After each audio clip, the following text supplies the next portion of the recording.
अपने भक्तों की परेशानी दूर करने के लिए एक आवाज से बारिश रोकने वाला कुएं में गिरी हुई लड़की को बचाने के लिए उसे हवा में उठाकर बाहर लाना, तेल के बदले पानी डालकर दिया चलाना संभव है क्या? ऐसे कई चमत्कार साईं बाबा ने अपने जीवन काल में किए हैं। आज इतनी चमत्कार करने वाले व्यक्ति या भगवान पर इतने सवाल उठाए जा रहे हैं। इससे पहले कि हम उन सवालों की तरफ बढ़े, अगर आप साईं बाबा के भक्त हैं तो चैनल सब्सक्राइब करें। हम सभी को एक छोटी सी बात समझनी होगी। हमारे भारत देश में हर इंसान की जिंदगी को रिलीजन मतलब एक और पर्पस देने का काम करता है। अब वो सवाल पर वापस आए और उसे साफ शब्दों में कहने की कोशिश करें तो साईं बाबा हिंदू हैं या मुस्लिम? ये कहना काफी मुश्किल है, क्योंकि इनका दर्जा हर इंसान की श्रद्धा के हिसाब से बदल जाता है। हर इंसान साईं बाबा को एक अलग नजर से देखता है। आज भी साईं बाबा को दो धर्म के लोग पूजते हैं। हिंदू और मुसलमान के मन और मुटाव को एक तरफ रखकर देखें तो इससे बेहतरीन बात क्या हो सकती है? एक ऐसा व्यक्ति या महापुरुष जो दोनों धर्म के लोगों को एक मकसद के लिए है, भगवान के लिए। प्रेम और हमारी दोनों धर्म को अलग करने की आदत आखिर इतनी आसानी से दो बदली नहीं जा सकती। कुछ हिंदू धर्म के लोगों का यह मानना है कि साईं बाबा मुस्लिम फकीर, पाखंडी और फ्रॉड इंसान थे। इनमें से एक शंकराचार्य स्वामी स्वरूपानंद है, जिनके मुताबिक साईं बाबा मुस्लिम थे और उन्हें एक हिंदू देवता की तरह पूजा जाना गलत होगा। उनके लिए अगर हिंदू धर्म को बचाने के अभियान में उन्हें जेल भी जाना पड़े तो वह उसके लिए भी तैयार है। साईं बाबा को एक मुसलमान की तरह क्यों देखा जाता है? सबसे पहले हम इस बात को समझने की कोशिश करते।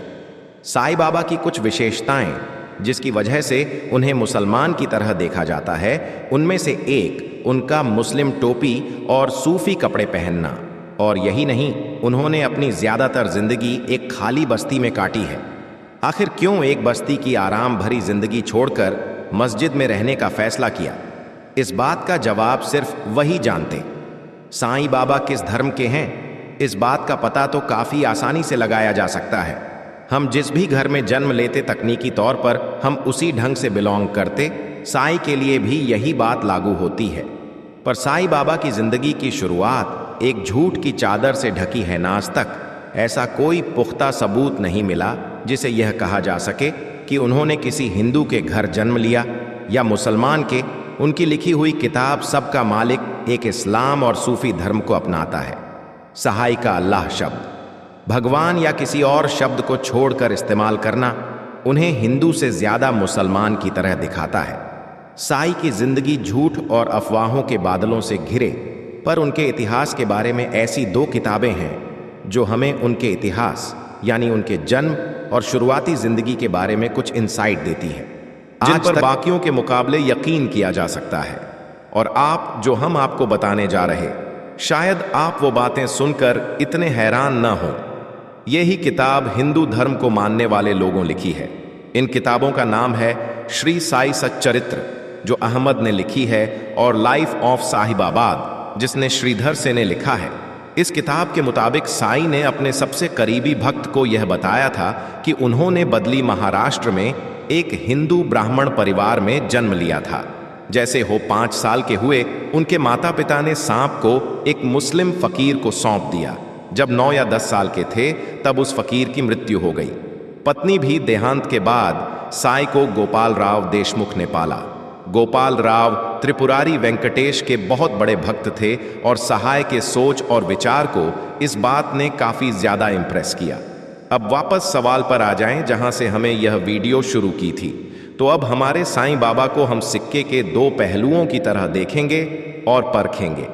सबसे पहले, अगर हम जितनी भी बातें इन किताबों में लिखी गई है उनको सच मानकर रखते हैं तो साईं उस हिसाब से तो हिंदू है। भले ही उनकी परवरिश मुस्लिम कल्चर के मुताबिक हुई हो, पर यह बात को हम भूल नहीं सकते हैं। किसान ने हिंदू परिवार में जन्म लिया था उनकी परवरिश से। अब यह बात तो समझ सकते हैं कि आखिर क्यों हिंदू और मुस्लिम धर्म को अपनाया। शायद इसी वजह से उन्होंने उस खाली मस्जिद का नाम द्वारिका में रखा हो। इससे लोगों के दिमाग में बसी एक बड़ी कंफ्यूजन मिल जाती है। और यही नहीं, ऐसा कई बार देखा गया जब साईं ने हिंदू धर्म के बारे में काफी बातें की हैं। साईं बाबा को भगवान का अवतार भी माना गया। क्यों एक साधु संत की जिंदगी जीकर लोगों के दुख और दर्द उनसे छीन लेते थे।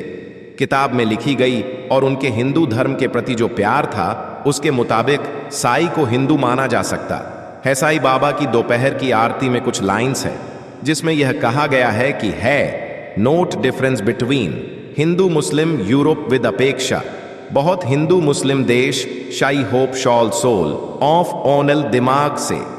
यह दो लाइन का मतलब हिंदू धर्म की कुछ पवित्र किताबों से जुड़ा है। ऐसा पहली बार नहीं है जहां उन्होंने हिंदू धर्म के कॉन्सेप्ट को अपने उपदेश के द्वारा बताया। फाइनेंसर भागवत गीता में लिखी कई बातों पर अपने विचारों को प्रकट किया है। साई बाबा का हिंदू धर्म से जोड़ना और के हिंदू भक्तों में जो विश्वास और या फिर है उसको दर्शाता है।